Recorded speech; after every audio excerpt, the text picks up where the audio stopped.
ಇಂದಿನ ವಿಡಿಯೋದಲ್ಲಿ ನಾವು ಸಾಹಿತ್ಯ ಸಂಗಮದಿಂದ ಆರಿಸಲಾದ ಪಾಠ ಕಥೆಗಾರ ಮಂಜಣ್ಣ ಇದರ 6ನೇ ಭಾಗವನ್ನು ನೋಡೋಣ. So in the previous videos we have done till part 5. So part 5 ಅಲ್ಲಿ 5ನೇ ಭಾಗದಲ್ಲಿ ಏನನ್ನು ನೋಡಿದ್ವಿ ನಾವು? So Manjanna was the kids somehow they convinced Manjanna to tell them a story. So the call it as ಅವ್ರು ಏನಂತಾರೆ ಅದನ್ನ ಭಗೀರಥ ಪ್ರಯತ್ನ ಅಂತ ಕರೆದ್ರು. ಅಂದ್ರೆ ಅವರು ಅಷ್ಟೊಂದು ಕಷ್ಟಪಟ್ಟು ಮಕ್ಕಳು ಮಂಜಣ್ಣನನ್ನ ಒಪ್ಪಿಸ್ತಾರೆ. ಸೊ ಆ ಮಕ್ಕಳಲ್ಲಿ ಒಬ್ರು ನಮ್ಮ ಕುವೆಂಪು ಅವರುನು ಒಬ್ರು ಮಕ್ಕಳಲ್ಲಿ. ಸೊ ಕುವೆಂಪು ಅವರು ತಮ್ಮ ಬಾಲ್ಯದ ನೆನಪುಗಳನ್ನ ಈ ಕಥೆಗಾರ ಮಂಜಣ್ಣ ಅನ್ನೋ ಈ ಪಾಠದ ಮುಖಾಂತರ ನಮ್ಗೆ ತಿಳಿಸ್ತಾ ಇದ್ದಾರೆ. ಒಂದು ರೀತಿಯ ತುಂಬಾ ಚೆನ್ನಾಗಿರೋ ಲೆಸನ್ ಇದು. ಸೊ ಈಗ ಮುಂದೆ ಏನಾಗುತ್ತೆ ಅಂತ ನೋಡೋಣ. ಸೊ ಮಂಜಣ್ಣ ಒಪ್ಕೊಂಡಿರ್ತಾನೆ ಕತೆ ಹೇಳೋದಕ್ಕೆ. ಇನ್ನೇನು ಮಂಜಣ್ಣ ಕತೆ ಹೇಳಲು ಪ್ರಾರಂಭಿಸಬೇಕು. ಗಂಟಲನ್ನು ಸರಿ ಮಾಡಿಕೊಂಡ. ಒಂದೂರಿನಲ್ಲಿ ಎಂದಿದ್ದ. ಅಷ್ಟರಲ್ಲಿ ನಮ್ಮ ಗ್ರಹಚಾರ ಚಿಕ್ಕಮ್ಮ ಬಂದು ನಮ್ಮನ್ನೆಲ್ಲ ಊಟಕ್ಕೆ ಕರೆದರು. ನಮ್ಮ ಎದೆಗೆ ಸಿಡಿಲು ಬಡಿದಂತಾಯಿತು. ಮನಸ್ಸಿನಲ್ಲಿಯೇ ಈ ಕಾಳು ಊಟಕ್ಕೆ ಬೆಂಕಿ ಹಾಕ, ಇದು ಕಾಳಲ್ಲ ಇದು ಹಾಳು, ಈ ಹಾಳು ಊಟಕ್ಕೆ ಬೆಂಕಿ ಹಾಕ ಎಂದಂದುಕೊಂಡೆವು. ನಮಗೆ ಈಗಿನ ಬುದ್ಧಿ ಆಗ ಇದ್ದಿದ್ರೆ ಊಟದ ಹಾವಳಿ ಎಂಬ ದೊಡ್ಡ ಗ್ರಂಥವನ್ನೇ ಬರೆದು ಮುದ್ರಿಸಿ ಪುಕ್ಕಟೆಯಾಗಿಯೇ ಹಂಚಿಬಿಡುತ್ತಿದ್ದೆವು. ಅಂತೂ ಮಾರಿಯ ಹರಕೆಗೆ ಹೋಗುವ ಕುರಿಗಳಂತೆ ಅಡಿಗೆ ಮನೆಗೆ ಹೋದೆವು. ಹೋದುದು ಹೆದರಿಕೆಯಿಂದ ಹೊರತು ಹಸಿವೆಯಿಂದ ಅಲ್ಲವೇ ಅಲ್ಲ.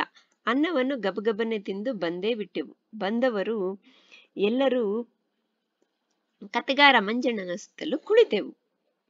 ವರವನ್ನು ದಯಪಾಲಿಸುವೆನೆಂದು ಪ್ರತ್ಯಕ್ಷನಾದ ಶ್ರೀಮನ್ನಾರಾಯಣನ ಮುಂದೆ ಮೊಳಕಾಲೂರಿ ಕುಳಿತುಕೊಳ್ಳುವ ಭಕ್ತರಂತೆ. ಸೊ ಇಲ್ಲಿ ಇನ್ನೇನು ಮಂಜಣ್ಣ ಕತೆ ಹೇಳೋದಕ್ಕೆ ಪ್ರಾರಂಭ ಮಾಡ್ಬೇಕು. ಗಂಟಲನ್ನ ಸರಿ ಮಾಡ್ಕೊಳ ಅನ್ಕೊಂಡ. ಒಂದೂರಿನಲ್ಲಿ ಅಂತ ಸ್ಟಾರ್ಟ್ ಮಾಡ್ದ. ಅಷ್ಟರಲ್ಲಿ ಅವ್ರ ಗ್ರಹಚಾರ, ಮಕ್ಕಳ ಗ್ರಹಚಾರ, ಅವರು ಕತೆ ಕೇಳೋದು ಅವರ ತಲೆನಲ್ಲಿ ಬರ್ದಿಲ್ಲ ಅನ್ಸುತ್ತೆ. ಗ್ರಹಚಾರ ಅಂದ್ರೆ ಗೊತ್ತಲ್ಲ, ಗ್ರಹಚಾರ ಅಂದ್ರೆ ಏನೋ something bad is going to happen ಅಂತ ನಾವೇನ್ ಅನ್ಕೊಂಡಿರ್ತೀವೋ ಅದು ಆಗ್ತಾ ಇಲ್ಲ ಅಂದಾಗ ಗ್ರಹಚಾರ ಅನ್ಬಿಡ್ತೀವಿ. ಸೊ ಏನ ಗ್ರಹಚಾರ? ಚಿಕ್ಕಮ್ಮ ಬಂದ್ರಂತೆ.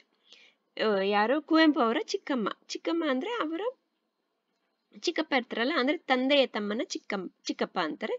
ಆ ಚಿಕ್ಕಪ್ಪನ ಹೆಂಡತಿ ಚಿಕ್ಕಮ್ಮ, ಆಂಟಿ ಅಂತೀವಲ್ಲ. ಸೊ ಚಿಕ್ಕಮ್ಮ ಬಂದು ಇವ್ರನ್ನೆಲ್ಲ ಊಟಕ್ಕೆ ಕರೆದ್ರು, ಮಕ್ಕಳನ್ನೆಲ್ಲ. ಬನ್ರ ಊಟ ಮಾಡೋಣ ಅಂತ. ಇವ್ರ ಎದೆಗೆ ಸಿಡಿಲು ಬಡದಂತಾಯ್ತಂತೆ. ಪಾಪ ಕತೆ ಹೇಳೋದಕ್ಕೆ ತುಂಬಾ ಇಷ್ಟಪಟ್ಟು ಮಕ್ಕಳು ಕುಳಿತು ಅದರ ಜೊತೆಗೆ ಮಂಜಣ್ಣನನ್ನ ಎಷ್ಟೆಷ್ಟೋ ಪ್ರಯತ್ನ ಮಾಡಿ ಒಪ್ಸಿದ್ರು. ಆದ್ರೆ ಚಿಕ್ಕಮ್ಮ ಬಂದು ಇದಕ್ಕೆ ಬೆಂಕಿ ಹಾಕ್ಬಿಟ್ರು. ಸೊ ಮನಸ್ಸಿನಲ್ಲೇ ಈ ಹಳ ಊಟಕ್ಕೆ ಬೆಂಕಿ ಹಾಕ ಅನ್ಕೊಂಡ್ರು. ಈ ಊಟಕ್ಕೆ ಬೆಂಕಿ ಹಾಕ ಏನಕ್ಕಪ್ಪ ಕರೆದ್ಲು ಚಿಕ್ಕಮ್ಮ ನಮ್ಮನ್ನ, ಇವಾಗ್ಲೇ ಕರಿಬೇಕಿತ್ತಾ ಈ ಊಟ ಏನಕ್ಕೆ ಅಂತ. ನಮ್ಗೆ ಈಗಿನ ಬುದ್ಧಿ ಅಂದ್ರೆ ಇವಾಗ ಅಂದ್ರೆ ಇವ್ರು ದೊಡ್ಡವರಾದ್ಮೇಲೆ ಈ ಪಾಠವನ್ನ ಬರ್ದಿದ್ದಲ್ಲ. ಸೊ ಆ ದೊಡ್ಡವರಾದ್ಮೇಲೆ ಆ ಬುದ್ಧಿ ಆಗಿದ್ದಿದ್ರೆ, ಆ ಚಿಕ್ಕವರಿದ್ದಾಗಿದ್ದಿದ್ರೆ ಊಟದ ಹಾವಳಿ ಅಂತ ಒಂದು ಪುಸ್ತಕನ ಬರ್ದ್ಬಿಡ್ತಾ ಇದ್ರಂತೆ. ಬರ್ದ್ಬಿಟ್ಟು ಅದನ್ನ ಪ್ರಿಂಟ್ ಮಾಡಿ ಮುದ್ರಿಸಿ ಪುಕ್ಕಟೆ ಅಂದ್ರೆ ಫ್ರೀಯಾಗಿ ಎಲ್ರಿಗೂ ಹಂಚ್ತಾ ಇದ್ವಿ ಅಂತ ಹೇಳ್ತಾರೆ. ಹೋದದು ಹೆದರಿಕೆಯಿಂದ ಹೊರತು ಹಸುವೆಯಿಂದಲ್ಲ. ಊಟ ಮಾಡೋದಕ್ಕೆ ಹೋದುದು ಇನ್ನು ಬೈತಾರೆ ಅಂತ ಹೋದ್ರು. ಆದ್ರೆ ಹಸುವಾಗ್ತಾ ಇದೆ ಅಂತ ಅಲ್ಲ. ಅನ್ನನ ಗಬ ಅಂತ ಬಿಗ್ ತಿಂದ್ಬಿಟ್ರು ಮಕ್ಕಳು. ಬಂದ್ಬಿಟ್ಟು ಆ ಮಂಜಣ್ಣನ ಸುತ್ತ ಕುಳಿತುಕೊಂಡ್ರು ಮಕ್ಕಳು ಕತೆ ಕೇಳೋದಕ್ಕೆ ತುಂಬಾ ಇಂಟ್ರೆಸ್ಟ್ ಇಂದ. ವರನ ದೇವರು ಶ್ರೀಮನ್ನಾರಾಯಣ ಮುಂದೆ ಭಕ್ತರು ವರನ ದಯಪಾಲಿಸು ಅಂತ ಕೂತ್ಕೊಂತಾರಲ್ಲ, ಹಿಂಗೆ ಕಾಲು ಇಲ್ಲಿ ಒಬ್ರು ಕೂತ್ಕೊಂಡಿದಾರಲ್ಲ, ಹಿಂಗೆ ಕಾಲು ಮಡ್ಚ್ಕೊಂಡು ಹೀಗೆ ಮೊಳಕಾಲು ಊರಿ ಭಕ್ತರು ಶ್ರೀಮನ್ನಾರಾಯಣನ ಮುಂದೆ ವರ ಕೊಡು ಅಂತ ಕುಳಿತುಕೊಳ್ಳೋ ರೀತಿ ಕುಳಿತುಕೊಂಡ್ರು ಈ ಮಕ್ಕಳೆಲ್ಲ ಮಂಜಣ್ಣನ ಹತ್ರ. So here Manjanna was about to start a story. Okay, and he set his throat also. Okay, and he started telling, once in a village. By the time it was a fate of the kids, what happened? Bad fate.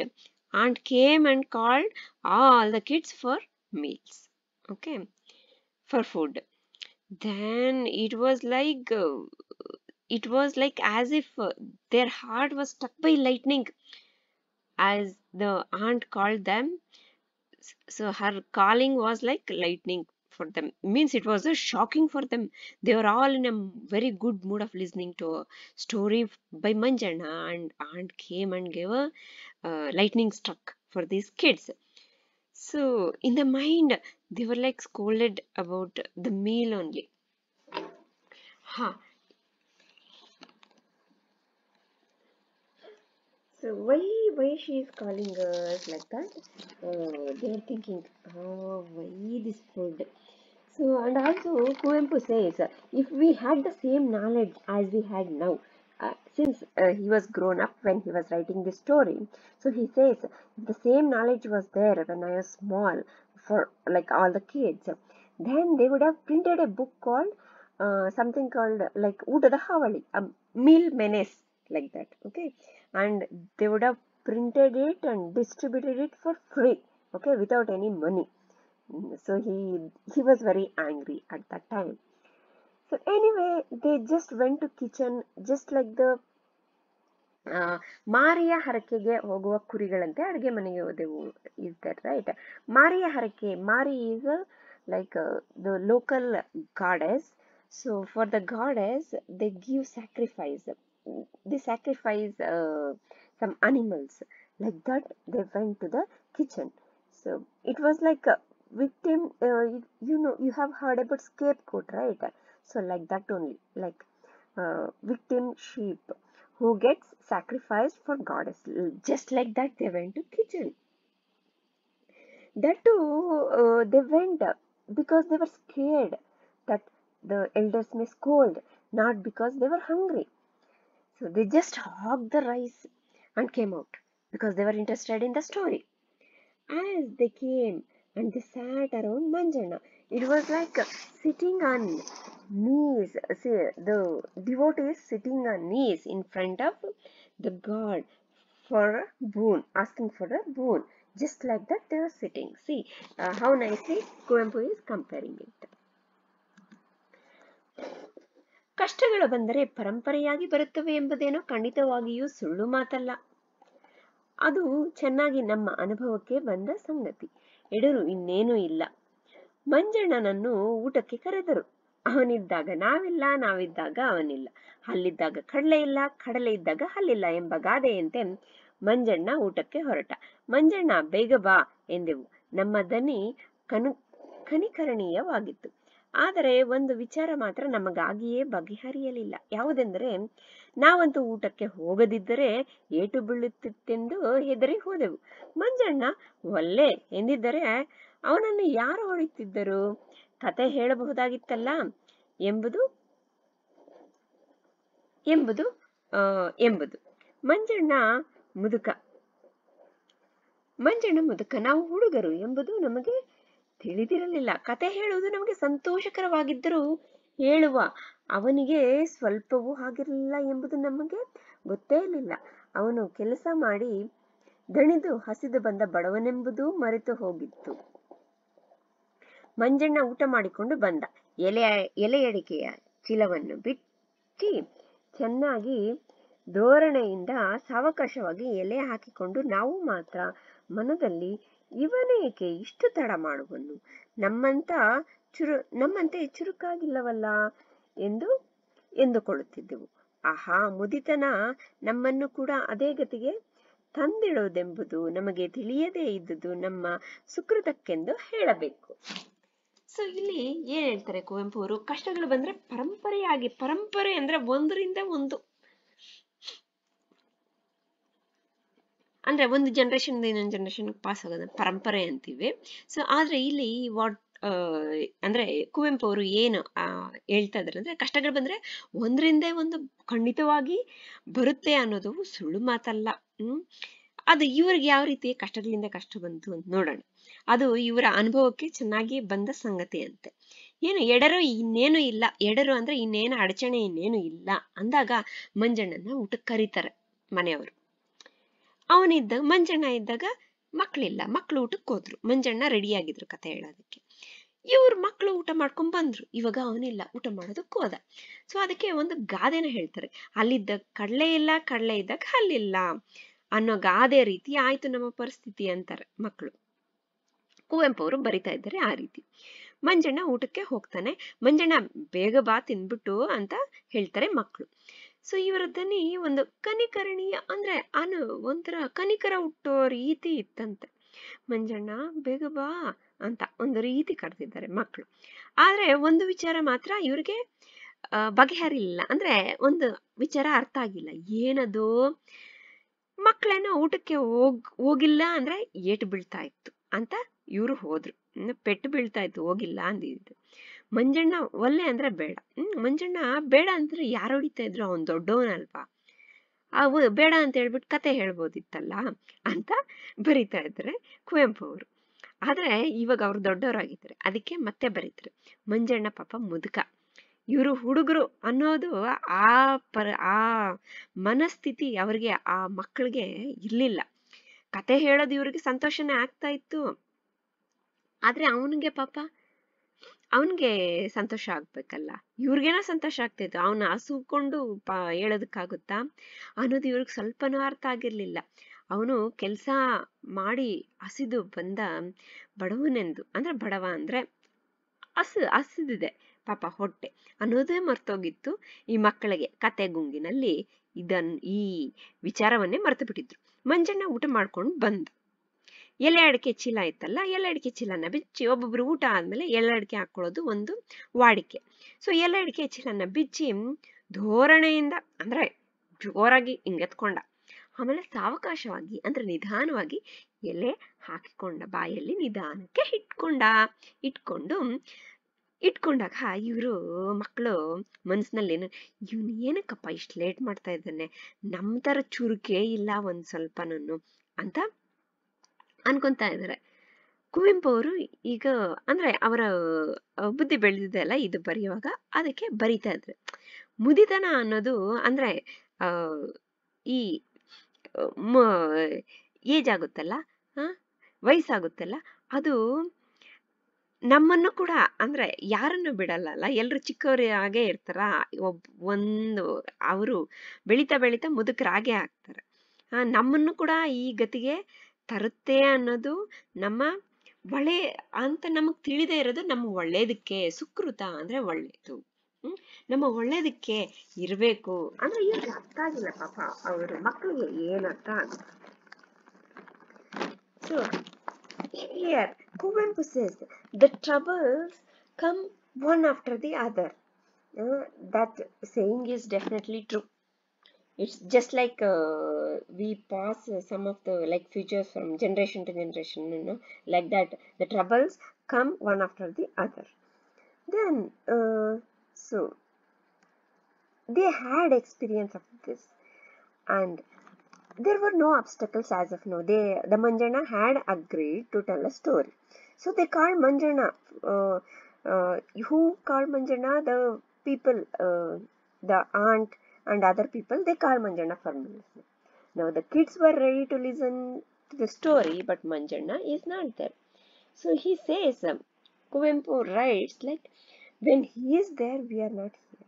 When we are here, he is not there to tell the story. What kind of situation they're facing. And also he says,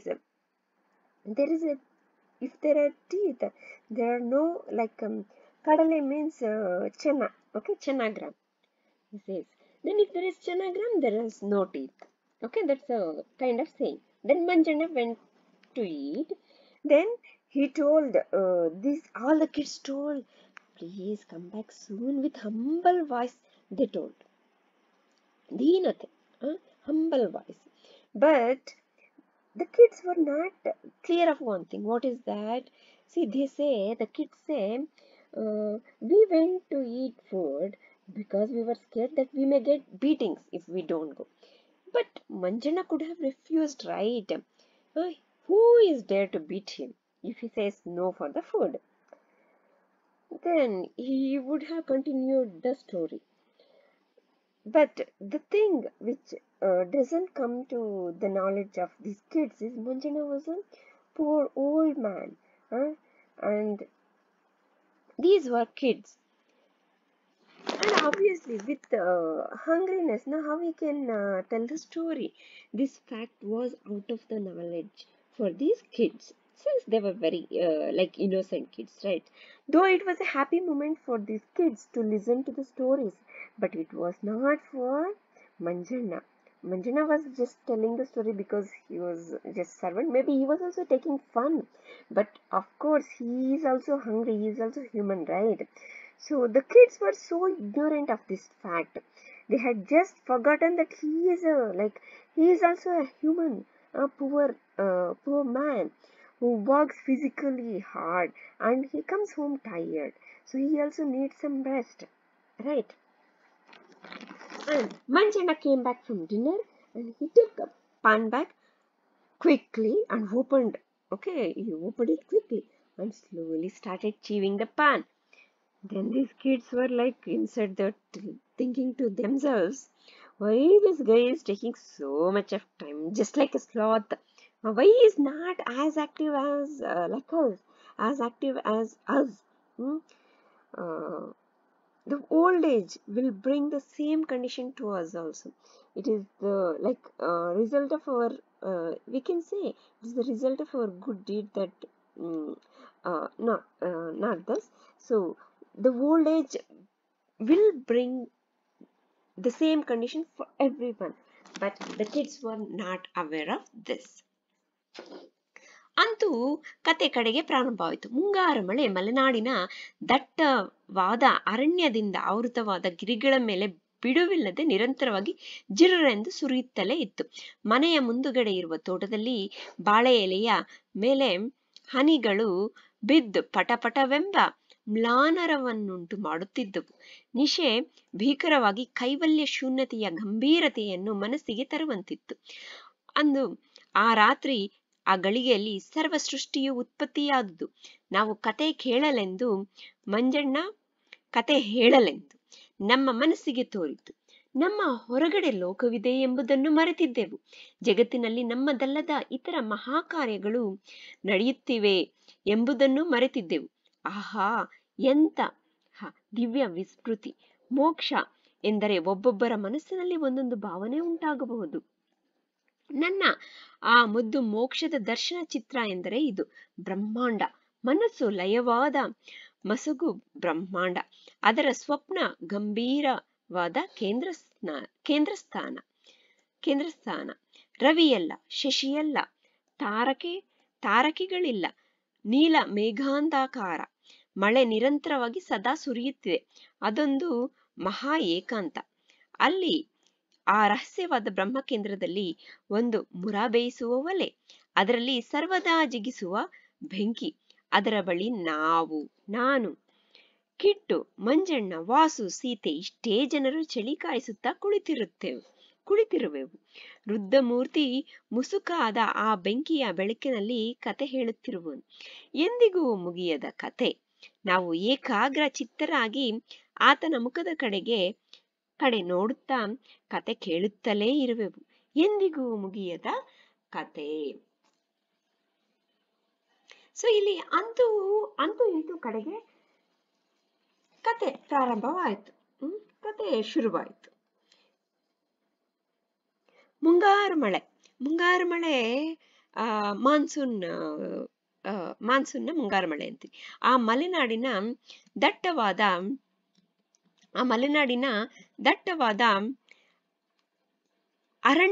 ಅರಣ್ಯದಿಂದ ಆವೃತವಾಗಿರುವ ಆ ಬೆಟ್ಟಗಳ ಮೇಲೆ ಬಿಡುವಿಲ್ಲದೆ ಜಿರ್ರಂತ ಬೀಳ್ತಾನೆ ಇತ್ತು ಮಳೆ.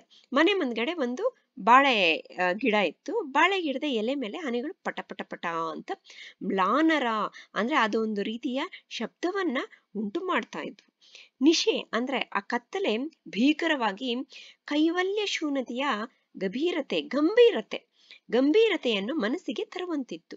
ಅಂದ್ರೆ ಆ ಕತ್ತಲೆ ಒಂದು ರೀತಿ ಏನು ಶಬ್ದ ಇಲ್ಲದೆ ಇರೋ ಆ ಕೈವಲ್ಯ ಶೂನ್ಯತೆ.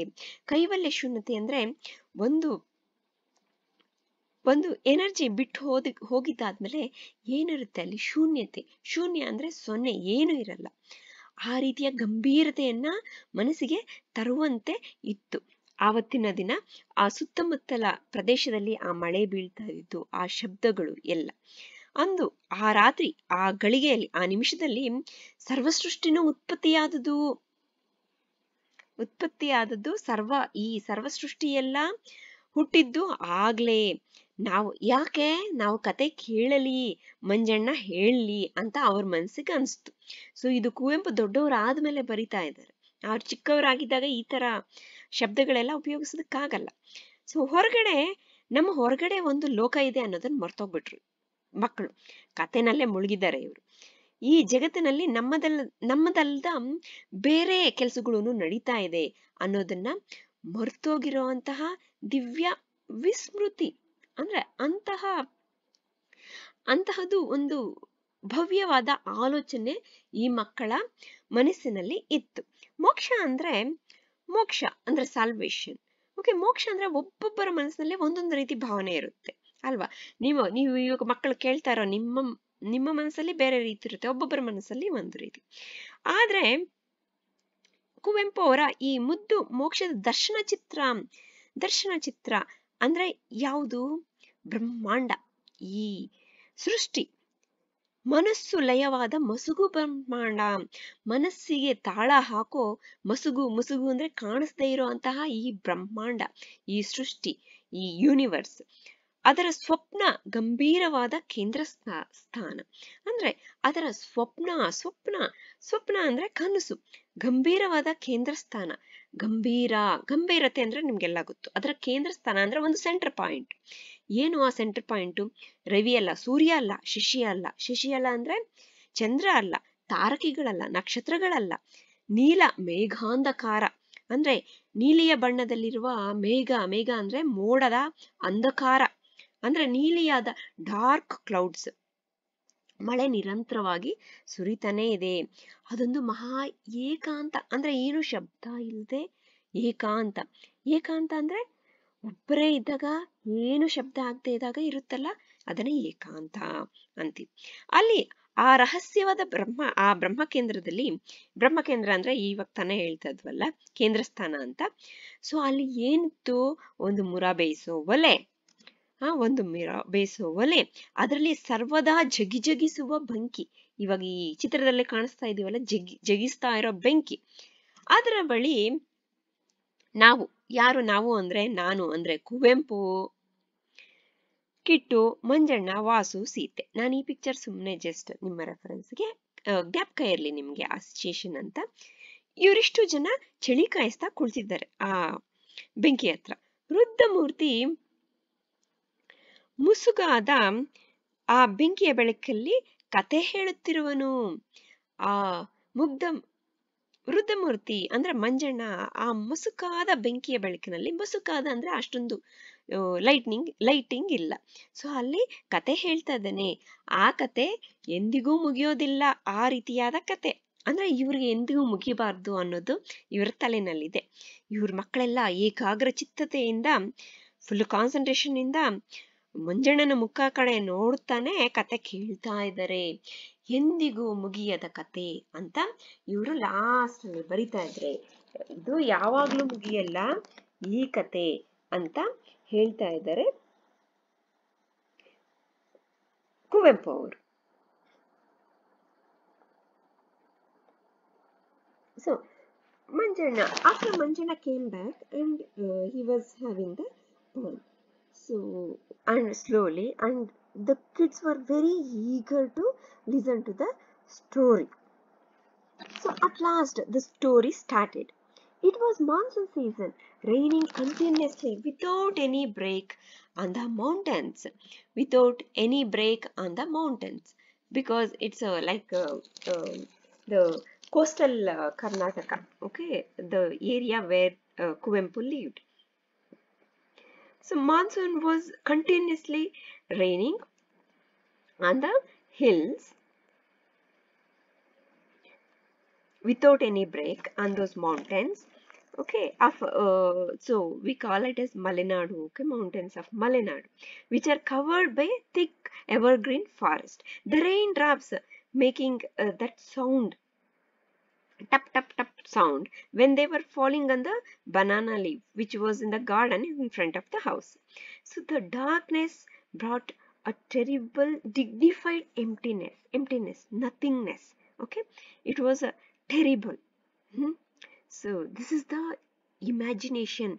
The Kuvempu is explaining how was the environment that time.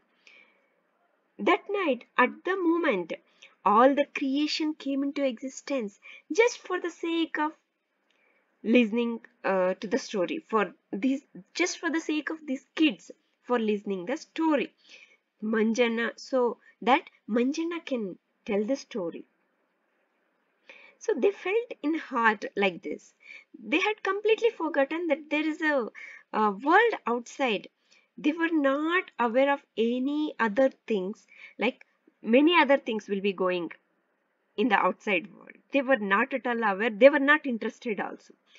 So all those things, uh, they didn't mean anything for these kids. They were only interested in the story.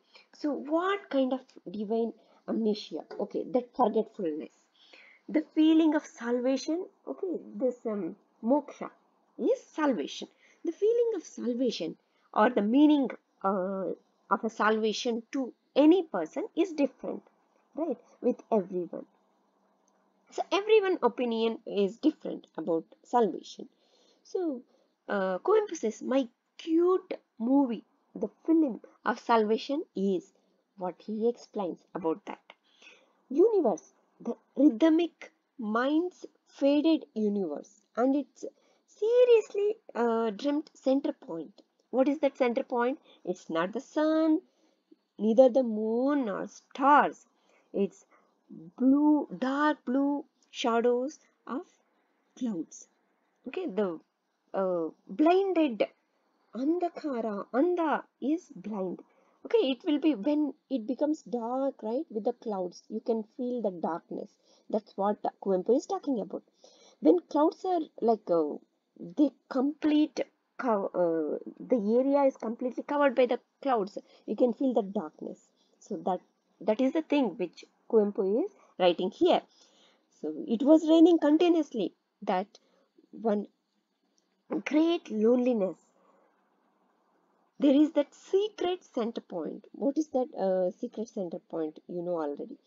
And in that there is a stove. Okay, that Murabe Suva Vale. In that fire which is burning. Uh, it's burning like anything. And near that we means Kuvempu, me is Kuvempu, Kittu, Manjanna, Vasu and Sithe. Only these many people are sitting and they are getting warm up with the fire. The old idol, who is the old idol? Yes, Manjanna. He is telling the story in that dull light of fire. It's a never ending story. The story is never going to end. That's what the kids feel. That's what is there in the kids' mind. It should never end. We should just keep listening to this story forever from Manjana. So these kids, they just continued listening to the story with high concentration. Okay, ekagra chittate, with high concentration, and they were just staring at the face of the Manjanna when listening to the story with interest, and they continuously want to listen to the story, and the story is a never ending story. They want the story to be continued forever. That's what is there in the kids mind. So this ends the lesson of Kathegara Manjanna. If you have any doubt in between, you can just write in the comment section. I'll try to clarify your doubts. And so we will become we have completed all the lessons in Sahithya Sangama which are there for your board exam. And in the poem section we are left with only Vasistha Vishwamitra Vivada. That we will be doing after the question answer of this lesson. So, thank you.